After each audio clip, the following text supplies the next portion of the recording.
Hello, this is Dave Allison, president of Prosperity Capital Advisors, and I want to welcome you to our second quarter 2024 market intel report.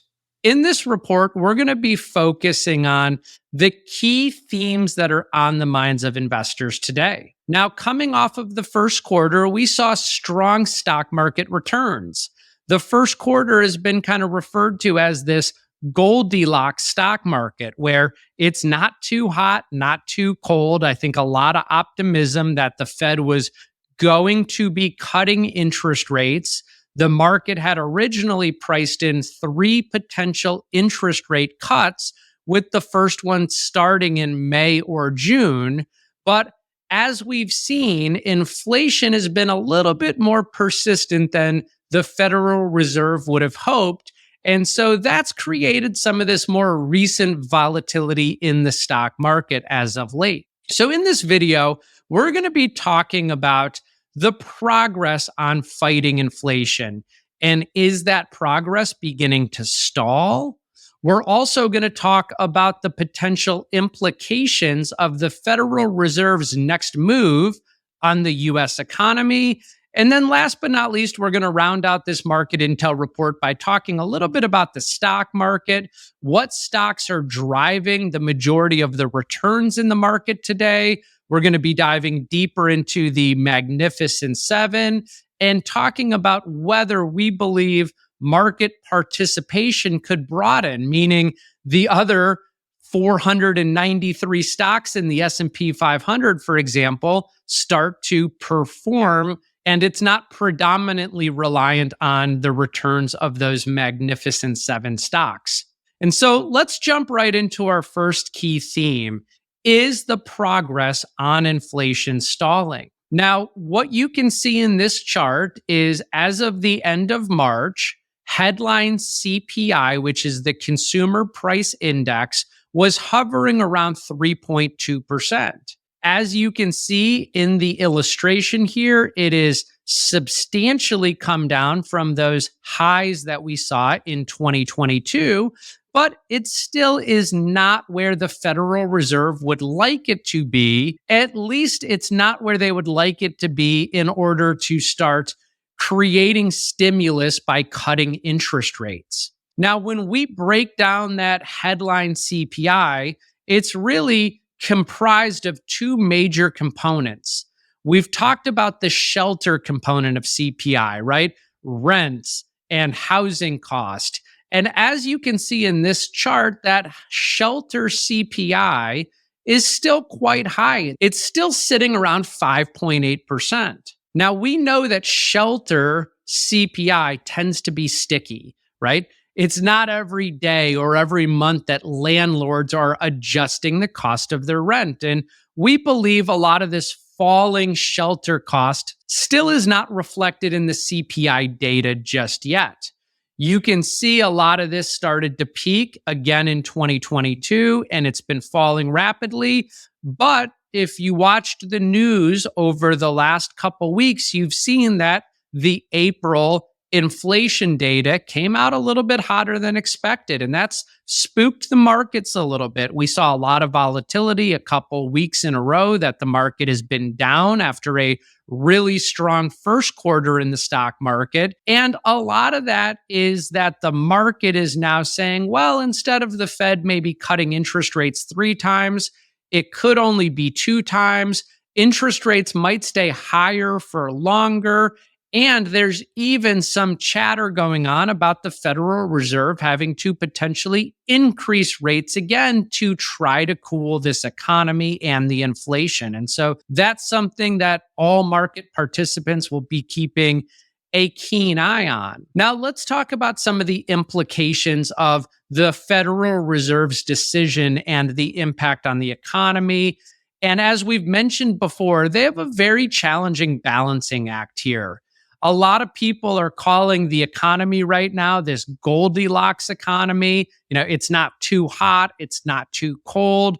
We're balancing this state of steady economic growth and moderate inflation. The jobs market is remaining quite strong. And if the Federal Reserve holds interest rates high for too long, they can start to have some cracks in the economy. It could emerge as a lagged effect, and we could see things like slowing growth in the labor market. We could see inflation fall due to a weakening consumer demand and how people are going out and spending money. That could equate to companies not earning as much earnings, which could reduce their stock price and create more volatility.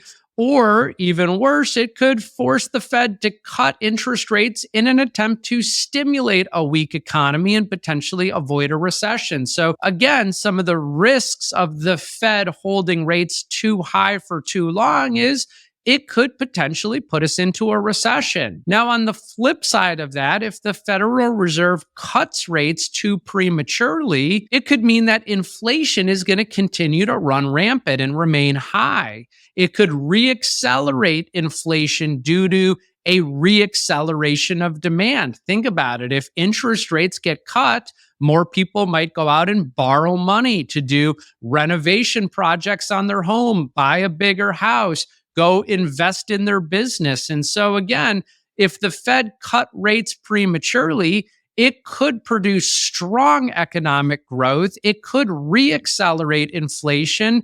And the Fed may need to reserve their entire course and then go back to raising interest rates again. And that could, of course, put us in recession risk. And so, again, it's a bit of a tightrope walk that the Federal Reserve is doing and ultimately has a lot of impact on how the economy will grow.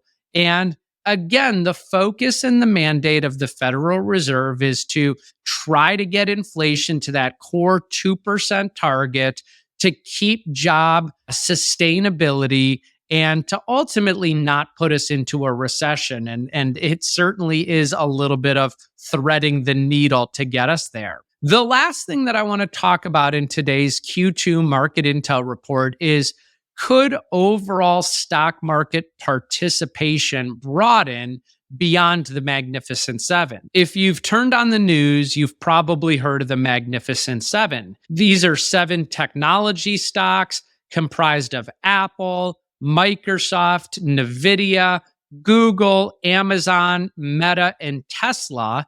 And these stocks have performed incredibly well in 2023 and so far in 2024. Now, part of the reason they've performed well is they lost a whole bunch of value in 2022. And so in 2023, these companies did a really good job at cleaning up their operating expense and starting to return to a solid level of profitability that Wall Street rewarded, as well as the artificial intelligence craze that's been going on, leading companies like NVIDIA and Google and Microsoft and Meta much higher. Now, what we've started to see is that things haven't been all that magnificent for everybody in the Magnificent Seven this year so far.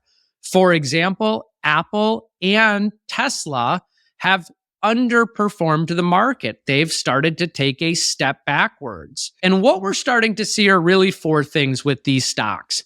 Number one is they all have very elevated valuations, which is causing investors to go look for other opportunities outside of the Mag 7. Some people are hesitant to start buying into these stocks at the current price point that they're at, particularly with all the growth they experienced in 23 and 24 so far. Number 2 is that if the Federal Reserve does start to cut interest rates, that could be a boon for smaller and mid-cap companies that rely heavily on financing for their growth. Many of those small and mid-cap companies are not going to the bank and taking loans out because of the high interest rates.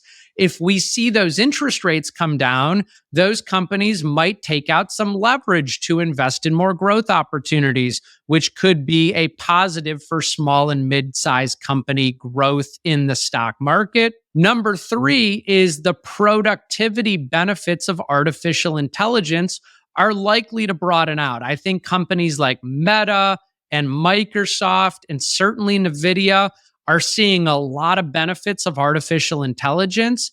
But as the technology develops, more and more companies are going to start to implement it, which means hopefully they will achieve productivity benefits, which could boost their stock price. And last but not least, over the long term, artificial intelligence could meaningfully boost the labor productivity market, accelerating the potential growth rate of the US economy, and just therefore broaden earnings growth amongst more companies, not have so much concentration in these 7 technology companies that have received the lion's share of the benefit. And when I say lion's share of the benefit, if you look at 2023, the Magnificent Seven accounted for over 74% of the S&P 500's growth. So just in closing here, these are the 3 key themes on the minds of investors as we go into the second quarter. We had a great first quarter coming off of a great year in 2023. There's still a lot of momentum in the economy, a strong labor market, and the big driver right now is keeping our eye on inflation and what the data continues to produce so that we can start to understand what the Federal Reserve's actions are going to be, whether it's keeping rates higher for longer, whether it's a potential rate increase in our future to continue to try to fight inflation, or whether we continue to make progress getting towards that long-term Federal Reserve target of 2% inflation and maybe rate cuts are in our future. If there is anything you need or any questions you have, please reach out to our team or your advisor. We're here to help, and I'll see you in the next quarter. At the time of delivery and any subsequent publishing, information was deemed reliable, but is subject to change by the time of listening or viewing. The contents of this piece include options and projections of C2P, are subject to change, and are for informational purposes only. The information provided in this presentation is not intended to be individual investment, tax, or legal advice.